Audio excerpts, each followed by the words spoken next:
मैं धन्यवाद देता हूं और सबसे पहले मैं अपने प्रेस के साथियों को आपके माध्यम से पूरे देश और प्रदेशवासियों को मैं रामनवमी की बहुत बहुत बधाई और शुभकामनाएं देता हूं। ऐसा त्योहार, ऐसे दिन जहां से अच्छी शुरुआत होती है। मुझे खुशी है इस बात की कि आज कांग्रेस पार्टी के नेता राहुल गांधी जी और समाजवादी पार्टी की आज हम मिलकर के प्रेस कर रहे हैं। पहले चरण का चुनाव उत्तर प्रदेश का होने जा रहा है और जो पश्चिम से हवा चल रही है वो पूरे के पूरे उत्तर प्रदेश और देश के माहौल को बदलने जा रही है। आज गाजियाबाद में बैठे हैं। इस बार भारतीय जनता पार्टी को गाजियाबाद से लेकर के गाजीपुर तक इंडिया गठबंधन सफाया करने का काम करेगा। आज किसान दुखी है। तमाम जो वादे किए थे, भारतीय जनता पार्टी की हर बात झूठी निकली। उनके वादे झूठे। न किसान की आय दोगुनी हुई, न नौजवान को नौकरी रोजगार मिला, और जो सपने दिखाए थे विकास के वो भी अधूरे हैं। जो इनका नैतिकता का बुलबुला था वो भी टूट गया। इलेक्टोरल बॉन्ड ने इनका बैंड बजा दिया। भारतीय जनता पार्टी सभी भ्रष्टाचारियों का गोदाम बन गई। न केवल भ्रष्टाचारियों को ले रहे हैं, बल्कि भ्रष्टाचारियों ने जो कमाया है उसको भी अपने साथ रख रहे हैं। जहां उत्तर प्रदेश देश का सबसे बड़ा प्रदेश है, डबल इंजन की सरकार में जो दावा करते रहे डबल इंजन, उनकी होर्डिंग देखिए आप कि अब डबल वहां पर नहीं दिखाई देते हैं, अकेले दिखाई दे रहे हैं। इनके प्रत्याशी होर्डिंग से गायब हैं और चुनाव के बाद होर्डिंग पे जो अकेले हैं वो भी गायब हो जाएंगे और सफाया होने जा रहा है। इनका एक ही नारा है, झूठ बोलने का और लूटने का। लूट और झूठ भारतीय जनता पार्टी की पहचान बन गई है। पेपर लीक कितने हुए हैं? एक दो होते तो ठीक था, लेकिन 10 पेपर लीक हुए। और मैंने कई मौकों पर वो बात बताई कि अगर एक परिवार के हम केवल 3 सदस्यों को मान लें, जिस व्यक्ति ने परीक्षा लिखने की तैयारी की, जो परीक्षा नहीं दे पाया पेपर लीक के कारण, और उसके मां बाप को अगर हम जोड़ लें तो ऐसे 60 लाख नौजवान हैं। 60 लाख नौजवानों का भविष्य अंधकार में डाल दिया। और अगर 60 लाख का गुणा करें हम 3 से, 1 करोड़ 80 लाख, और 1 करोड़ 80 लाख को अगर हम डिवाइड कर दें 80 लोकसभाओं से, तो भारतीय जनता पार्टी का 2,25,000 वोट हर लोकसभा में कम हुआ है। इसलिए एक भी वोट बट ना पाए। जहां हमें मतदान करना है वहीं मतदान के दिन हमें सावधान भी रहना है। अगर हम सावधान रह करके मतदान करेंगे और अपने बूथ की चौकीदारी करेंगे तो भारतीय जनता पार्टी का सफाया होगा। आने वाले चुनाव में, ये देश का चुनाव है, देश की जनता बदलाव चाहती है और बदलाव की हवा पश्चिम से उत्तर प्रदेश से चल रही है। और मुझे पूरा उम्मीद है आने वाले समय में इंडिया गठबंधन और नई सरकार देश में दिखाई देगी। शुक्रिया अखिलेश जी। राहुल जी।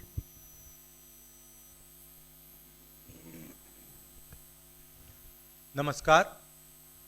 रामनवमी की आप सबको, देश को बहुत बहुत शुभकामनाएं। ये चुनाव विचारधारा का चुनाव है।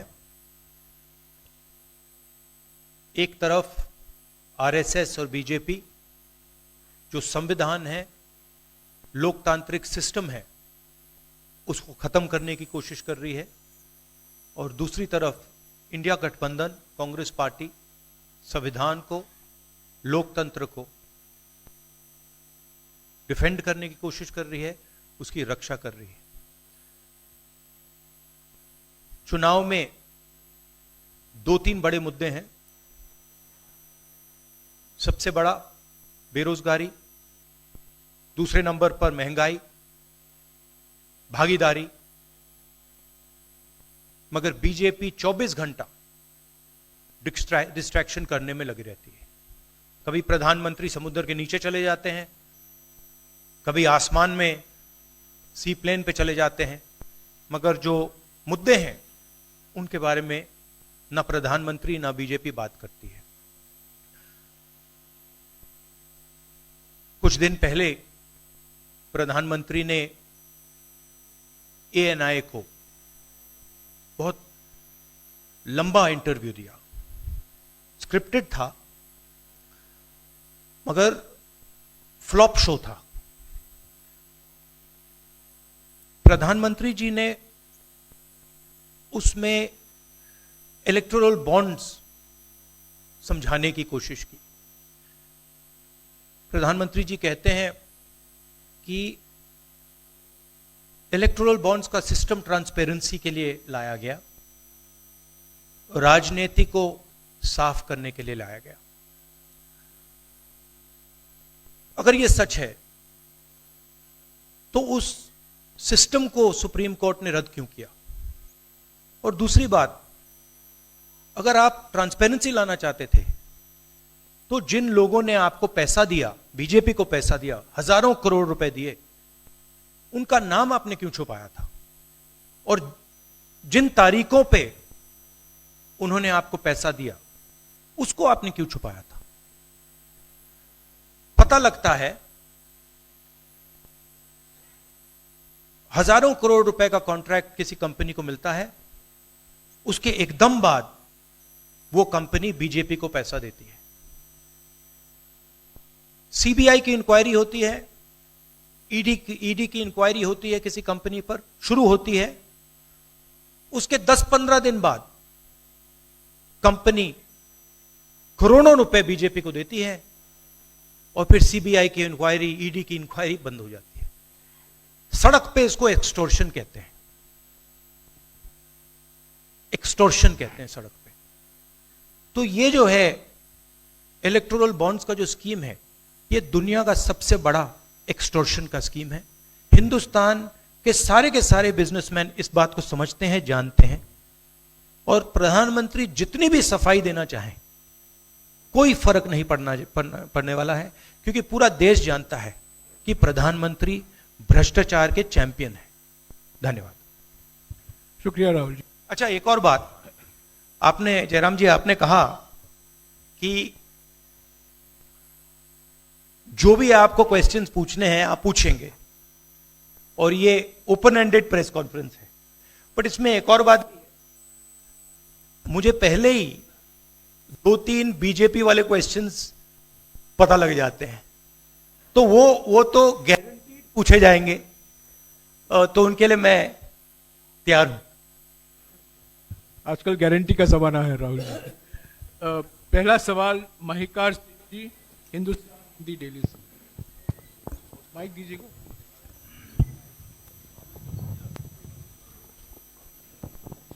राहुल जी, स्वागत है आपका। दोनों नेताओं, जबकि आज प्रचार का पहला चरण समाप्त होने वाला है, आपने मेरे मित्रों को थोड़ा सा कसरत करा दी। वो दिल्ली से यहाँ आए हैं, आपने गाजियाबाद में ही क्यों पीसी की? यूपी और दिल्ली छोड़ के गाजियाबाद में पीसी हो रही है। दूसरा सवाल ये है राहुल जी से कि लोग तो गुजरात छोड़कर पीएम बनने के लिए बनारस आते हैं, आप बाय नाइट चले गए, तो क्या अमेठी या रायबरेली से आप लड़ेंगे? ये बीजेपी वाला क्वेश्चन है, ये पत्रकार का सवाल। पहले ही opening ball BJP question. Very good, शाबाश। देखिए, अमेठी की बात कांग्रेस का डिसीजन है। जो भी मुझे ऑर्डर मिलेगा मैं वो करूंगा। सीईसी मीटिंग, हमारी पार्टी में सीईसी मीटिंग्स में ये डिसीजन लिए जाते हैं। बट पहला बीजेपी का question, good question, thank you. Amar Ujala से निशा, आप थोड़ा शांत हो जाइए यहाँ प्लीज। बहुत बहुत स्वागत है। मेरा सवाल आपसे ये है कि यूपी में न केवल यूपी में बल्कि पूरे देश में इस बार कांग्रेस ने अपने बहुत कम प्रत्याशी 268 अभी तक सामने आए हैं और यूपी में तो 80 सीटों के मुकाबले केवल 17 सीट हैं। ऐसा क्यों? क्या ऐसा मान के चल रही है कांग्रेस कि आप कमजोर चल रहे हैं या यूपी में कमजोर है कांग्रेस, इसलिए सपा या आपके गठबंधन बाकी सहयोगी पार्टी सीट नहीं देना चाह रही हैं? नहीं, हमने डिसीजन लिया है कि इंडिया गठबंधन चुनाव लड़ेगा और हमने सीट शेयरिंग की है और ओपन माइंडेड तरीके से दिल खोल के हमने सीट शेयरिंग की है। हम चाहते हैं कि थोड़ी सी हम फ्लेक्सिबिलिटी दिखाएं और ओपन माइंडेड तरीके से हम चुनाव लड़ें, इसीलिए हमने स्पेस हम अपने पार्टनर्स को दी है, पर इसका कोई कमजोरी का मतलब नहीं है। पीटीआई से अनवर। राहुल जी, मेरा सवाल आपसे है कि पिछले बार जो आप दोनों लोगों का गठबंधन था वो सफल नहीं हो सका उत्तर प्रदेश में। एक बार फिर आप लोग साथ आए हैं और प्रधानमंत्री ने पिछले दिनों कहा कि ये दो लड़कों की फ्लॉप फिल्म है जो इस बार भी फ्लॉप होगी। तो आगे आप क्या उम्मीद कर रहे हैं इस गठबंधन से? उत्तर प्रदेश में कितनी सफलता मिलेगी और कितनी सीटों की उम्मीद है इस बार आप लोगों को? देखिए, मैं सीट्स का प्रेडिक्शन तो नहीं करता हूं। जनरल बात कह सकता हूं कि बीजेपी को मुझे लग रहा था 15-20 दिन पहले कि 180 से 180 तक जाएंगे, अब मुझे लग रहा है 150 तक जाएंगे। हर स्टेट में हमें रिपोर्ट मिल रही है कि हमारा चुनाव इंप्रूव कर रहा है और अंडर करंट है। जहां तक गठबंधन की बात है, यूपी गठबंधन की बात है, बड़ा पावरफुल गठबंधन है और बहुत अच्छा परफॉर्मेंस होगा हमारा उत्तर प्रदेश में। दैनिक जागरण से आदित्य त्रिपाठी। आप दोनों का बहुत बहुत स्वागत है। मेरा प्रश्न यह है कि उत्तर प्रदेश में एनडीए गठबंधन रोकने के लिए आपकी क्या रणनीति है? सॉरी, क्या? उत्तर प्रदेश में एनडीए गठबंधन को रोकने के लिए आपकी क्या रणनीति, आप दोनों लोगों की? उत्तर प्रदेश में नेशनल लेवल पे मैं आपको हमारा फाउंडेशन बता देता हूं और वही आइडियाज हम उत्तर प्रदेश में भी चलाएंगे। देखिए, पिछले 10 सालों में नरेंद्र मोदी जी ने नोटबंदी करके, गलत जीएसटी लागू करके, और जो बड़े बड़े अरबपति हैं, अदानी जी हैं, उनका पूरा सपोर्ट करके जो रोजगार पैदा करने का सिस्टम था उसको उन्होंने खत्म कर दिया है। तो सबसे पहला काम जो रोजगार हिंदुस्तान के युवाओं को मिलना चाहिए उसको एक बार फिर स्ट्रेंथन करने का है। उसके लिए हमने अपने मैनिफेस्टो में 2-3 आइडियाज दिए हैं। एक आइडिया रेवोल्यूशनरी आइडिया है, राइट टू अप्रेंटिसशिप। तो जो अमीर घर के बच्चे होते हैं वो अप्रेंटिसशिप करते हैं, ट्रेनिंग मिलती है, पेड ट्रेनिंग होती है। तो हमने डिसाइड किया है कि हिंदुस्तान के उत्तर प्रदेश के सब ग्रेजुएट्स को, डिप्लोमा होल्डर्स को हम अप्रेंटिसशिप का अधिकार देंगे। जो भी अप्रेंटिसशिप करना चाहेगा उसको प्राइवेट सेक्टर में, पब्लिक सेक्टर में, सरकार में अधिकार मिलेगा, अप्रेंटिसशिप का अधिकार मिलेगा। ट्रेनिंग होगी और 1 लाख रुपए साल का, 8,500 रुपए महीने का उस युवा के बैंक अकाउंट में हम डालेंगे। और ये करोड़ों युवाओं के लिए हम अधिकार दे रहे हैं। इससे एक ट्रेन्ड मैन पावर तैयार होगा, प्राइवेट कंपनीज को भी इसका फायदा होगा, सरकार को भी इसका फायदा होगा, और एक प्रकार से युवाओं के लिए ये एक जॉब मार्केट में एंट्री का सिस्टम हो जाएगा।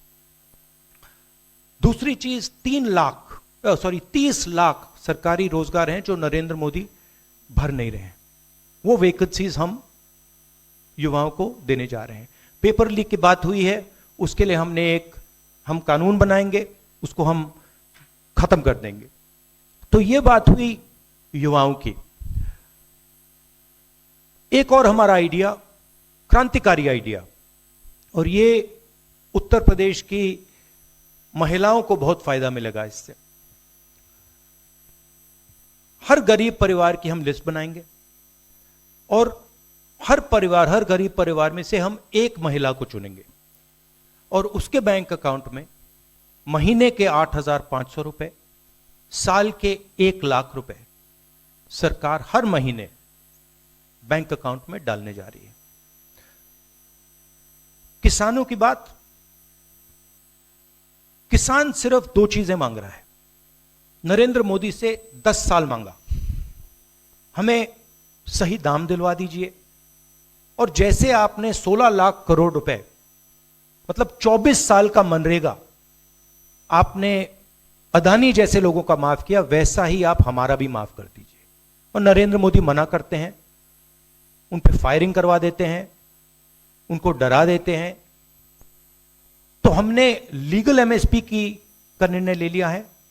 हिंदुस्तान में पहली बार लीगली गारंटीड एमएसपी होगी और हम उनका, किसानों का कर्जा माफ करने जा रहे हैं।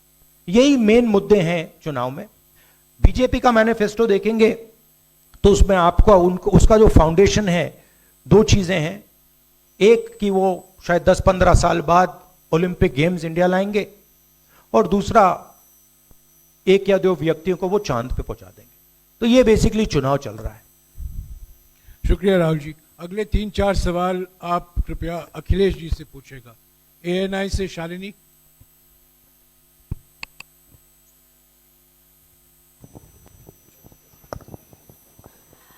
पहला सवाल राहुल जी से है। अखिलेश जी से पूछेगा प्लीज। उन्होंने कृपया लगा दिया, इसलिए अब हमसे पूछिए। दोनों से पूछूंगी सर। पहला सवाल राहुल जी से है, जैसे कि पीएम ने कहा है कि मैं देश बचा रहा हूं, लेकिन इंडिया अलायंस जो है वो परिवार बचा रहा है, इस पर क्या कहेंगे सर? और जो दूसरा सवाल, सेकंड बीजेपी क्वेश्चन। सर दूसरा जो सवाल है मेरा वो ये है, जादूगर कहा है उन्होंने राहुल जी को, और उन्होंने कहा ANI को जब इंटरव्यू दिया उसमें बोला कि ऐसा कौन सा जादू है कि एक झटके में गरीबी मिटा सकते हैं। मैं जानना चाहता हूं ऐसा कौन सा जादू है कि एक झटके में गरीबी मिटाई जा सकती है। तो ये मेरा सवाल दोनों से है। नहीं, दोनों से है। मैं धन्यवाद देता हूं,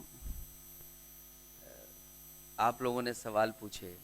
हालांकि कुछ सवाल आपने राहुल जी से पूछे थे। एनडीए को पीडीए हराएगा, एनडीए को पीडीए हराने जा रहा है, एनडीए को पीडीए हराने जा रहा है। और जहां तक सवाल परिवारवाद की बात है, आज नवरात्र है, आज शुभ दिन है। भारतीय जनता पार्टी के लोग संकल्प लें कि ना किसी परिवार वाले को टिकट देंगे और ना किसी परिवार वाले से वोट मांगेंगे। और गाजियाबाद में कार्यक्रम इसलिए किया है क्योंकि हम दोनों लोगों ने संकल्प लिया है। वो तो इंडिया गठबंधन का नाम भी ठीक से नहीं ले पाते हैं। INDIA तो इंडिया होता है, इंडी कब से हो गया? यहां से सफाया होगा गाजीपुर तक। जो 14 में आए थे वो 24 में चले जाएंगे, और यूपी वाले स्वागत भी अच्छा करते हैं। और इस बार तो ढोल नगाड़ा और सब कुछ की तैयारी है। इस बार विदाई भी बहुत शानदार होने जा रही है। हाँ, टाइम्स नाउ भारत, रंजीता। अखिलेश जी से। जो आपने जो गरीबी को एक झटके में मिटाने की बात की, देखिए ये कोई नहीं कह रहा है कि गरीबी को एक झटके में मिटाया जाएगा। हम ये कह रहे हैं कि गरीबी को गहरी चोट पहुंचाई जा सकती है। और तरीके मैंने आपको बताए हैं। नरेंद्र मोदी जी ने पूरा का पूरा फोकस 22 लोगों पे किया है, 22-25 लोगों पे किया है। आज की सच्चाई है कि 22 लोगों के पास उतना धन है जितना 70 करोड़ लोगों के पास है। गरीबी का यह भी कारण है कि नरेंद्र मोदी जी ने सारा का सारा धन कॉन्सेंट्रेट कर दिया है, 20-25 लोगों को पकड़ा दिया है। मैं जाति जनगणना की बात कर रहा हूं और मैंने ये बात बहुत बार उठाई है। भागीदारी की बात होती है। हिंदुस्तान के किसी भी इंस्टीट्यूशन में आपको ना पिछड़े वर्ग के लोग मिलेंगे, ना दलित मिलेंगे, ना आदिवासी मिलेंगे, ना गरीब जनरल कास्ट के लोग मिलेंगे।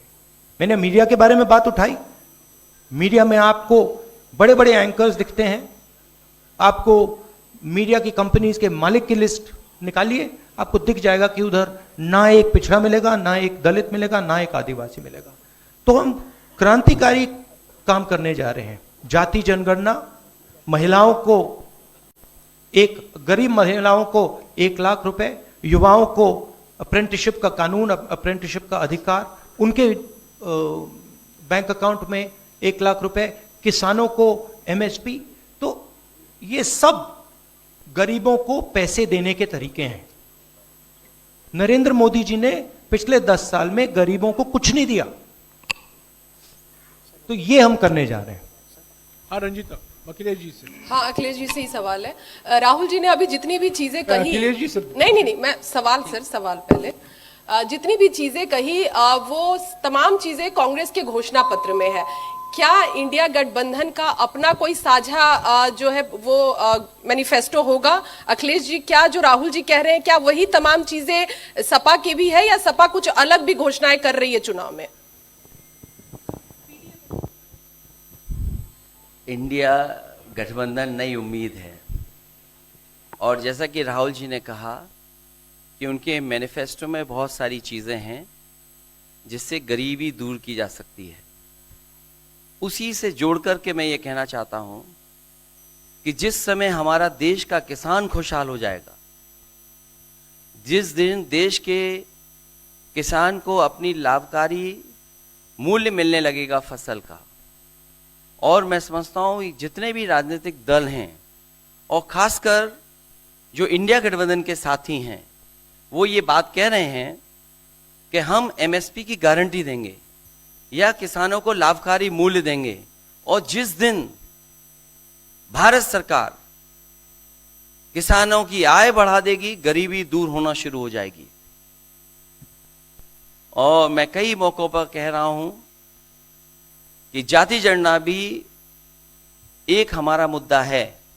बिना सामाजिक न्याय के, बिना जाति की गैर बराबरी खत्म किए हुए हम अपने समाज को आगे नहीं बढ़ा सकते। और जैसा राहुल जी ने कहा कि खुशहाली के लिए जाति जनगणना जरूरी है, तो जाति जनगणना, सामाजिक न्याय और पीढ़ी की लड़ाई को लेकर के हम चलेंगे। उससे गरीबी भी दूर होगी और मान सम्मान भी मिलेगा। विक्रांत, एक चीज और देखिए, ये जो हमारा मैनिफेस्टो है ये जरूर कांग्रेस पार्टी का मैनिफेस्टो है, मगर इसमें जो आइडियाज हैं वो इंडिया गठबंधन उनकी आइडियोलॉजी के आइडियाज हैं। और अगर समाजवादी पार्टी का कोई सजेशन हो या किसी और भी इंडिया गठबंधन की पार्टी का सजेशन हो, उसको हम सब ऑन बोर्ड करेंगे। तो हमारा मतलब जॉइंटली काम होता है। हम बातचीत करके, कंसल्ट करके काम करते हैं और फ्लेक्सिबिलिटी दिखाते हैं। और हम लोग G20 की तरह नहीं है, केवल 2 का चलता हो, बाकी सब 0 हो। अखिलेश जी समझने में वक्त लगेगा। अखिलेश जी G20। अखिलेश जी एक मिनट अखिलेश जी अखिलेश जी को बुलाया है। अखिलेश जी, राहुल जी, आप दोनों लोग, अखिलेश जी सामने, अखिलेश जी, राहुल जी, आप दोनों लोग 2017 में साथ आए थे। दोनों ने लखनऊ में प्रेस कॉन्फ्रेंस भी की थी। लेकिन 19 और 22 में आप दोनों अलग अलग हो गए, 24 में फिर साथ आए हैं। आखिर क्या वो मोमेंट क्या था जब दोनों के दिल में आया कि हाँ हमको साथ आना चाहिए, जरूरी है 7 साल बाद? दोनों के दिल में कब ये मोमेंट आया कि हाँ चलना है साथ? मूवमेंट क्यों बताना, हम साथ आ गए और साथ आ गए, साथ आ गए, यही मूवमेंट है।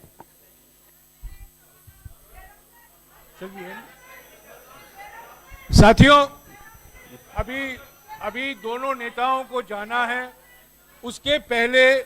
उसके पहले हमारा गठबंधन का एक गीत है, वो जारी किया जाएगा। और हमारे 4 उम्मीदवार जो हैं वो राहुल जी और अखिलेश जी से एक फोटो खिंचवाएंगे। पहले गीत सुनिएगा, गीत देखिएगा। प्रेस कॉन्फ्रेंस समाप्त हुआ है, प्रेस कॉन्फ्रेंस समाप्त हुआ।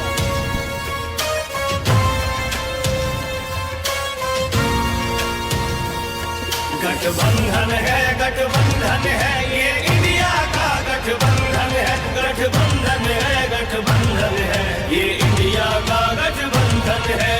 दिल्ली में प्रवेश की खातिर राहुल और अखिलेश की खातिर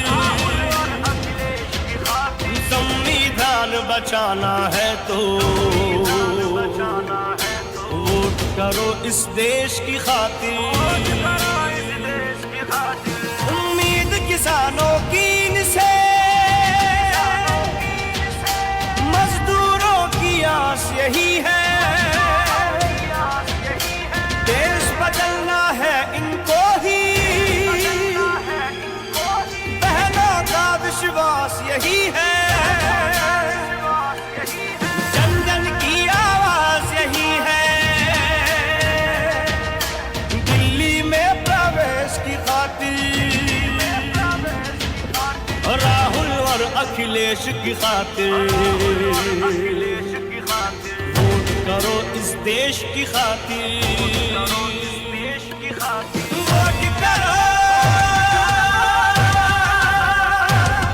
इस देश की खातिर, राहुल अखिलेश की खातिर।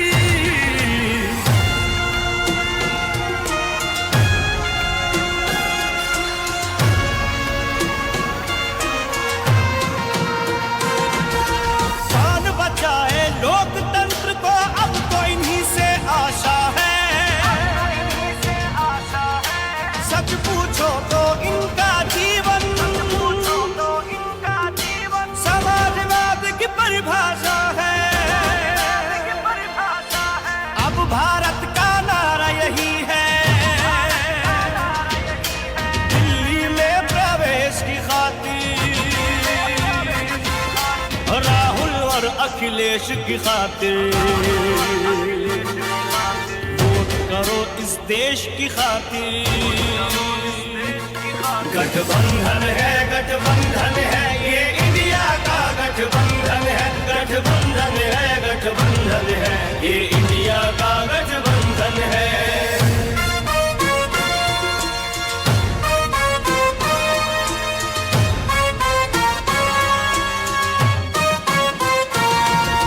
नेताजी के लाल तुम ही हो और देश का मान तुम ही हो। कृष्ण कन्हैया के वंशज हो,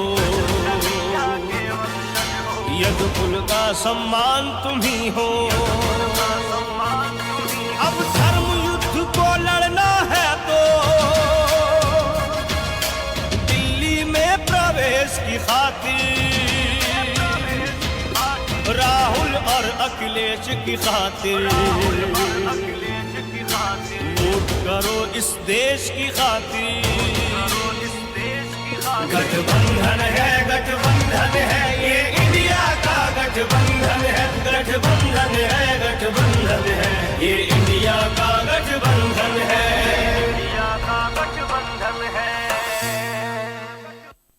कहीं सुना है रिटेल की दुकान पर होलसेल का दाम? जी हाँ, नव्या लेकर आया है डिजाइनर सूट्स, कुर्तीज और फैब्रिक्स। सबसे सस्ता, सबसे अच्छा, defence road, Mamun, Pathankot. Contact 96141 96141।